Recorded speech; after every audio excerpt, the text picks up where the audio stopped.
Tikman ko muna yung kimchi. Sarap.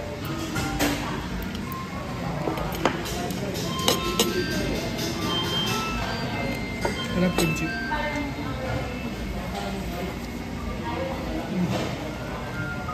Ano po na yan eh? Ako, hindi ko kain. 12 o'clock. So 8 hours ako hindi pa kumakain. 8:30. Service soup. Service. Kinabahan ako eh. Sabi ko, mali ba ako nung order?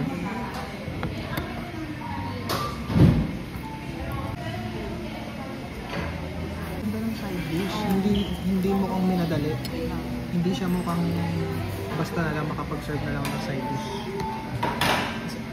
Dapat pala importante rin yung side dish na hindi nila nalaman natin na part pala ng Korean Culture nila.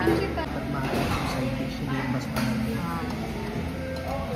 Na-excite ako, feeling ko mag sa quality naman. Oo. Ayun na yung 90% ng papasarap sa amin. Sa ihaw, quality. Bibimbap. Okay po. Actually, ito ang dahilan ba't kami pumunta dito. Yung asawa, ay hindi, actually ako din naman. Nagkikreate ng bibimbap. Dahil may naparod kaming... Ay wow, stone! Yeah. I feel like a king. I feel like a king pero yung boses pang ano. I feel like a king. Ang bading.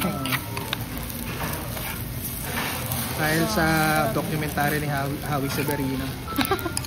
Takam kami. Ito ang napapala sa kakanood ng ano eh. Food eh. Generous nila sa ano side dish. Oo, hindi ako na-disappoint. Parang ano tuloy, namurahan tuloy ako doon sa meat. Wow. You think that's enough? Yeah. So, ito yung morning yun. Cold noodles. Bakit?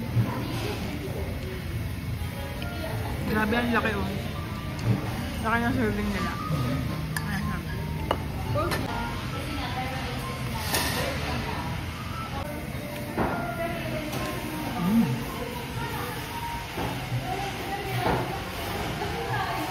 It's good.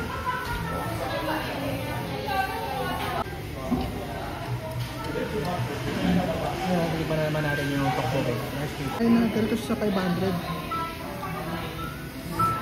May cheese po. May fish cake pa. Wow, wow. I'm pleasantly surprised.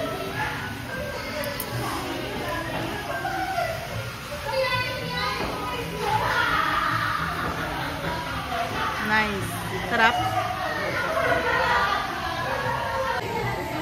Okay. This one's good. Meron lang.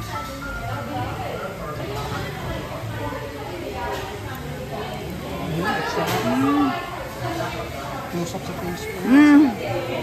Bah! Yan, buckwheat noodles to. Hindi na mililigalig niya. Kasi pa. Sarap kasi, lagi ko napapanood si Zuyang kumakain nito eh. Yan lang, dahil ito kasing buckwheat noodles na to, hindi pa hinahati. Sarap yung sabaw, natikman mo.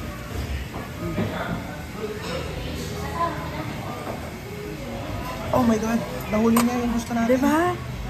Okay din pala. Okay din pala, okay. Hindi tayo nag-disappoint. Hindi tayo nag-settle. So, ang gagawin natin, itagan lang natin ng konti.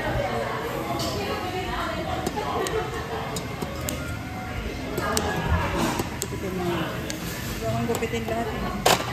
Gusto ko may... Hindi. Paano? Ganon. Yan.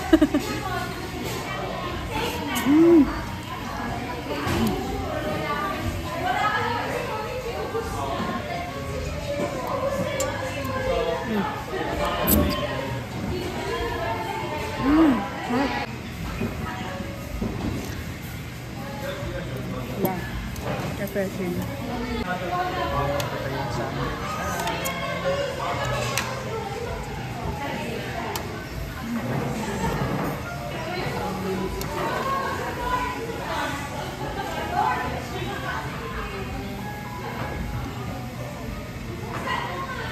Hindi na makausap.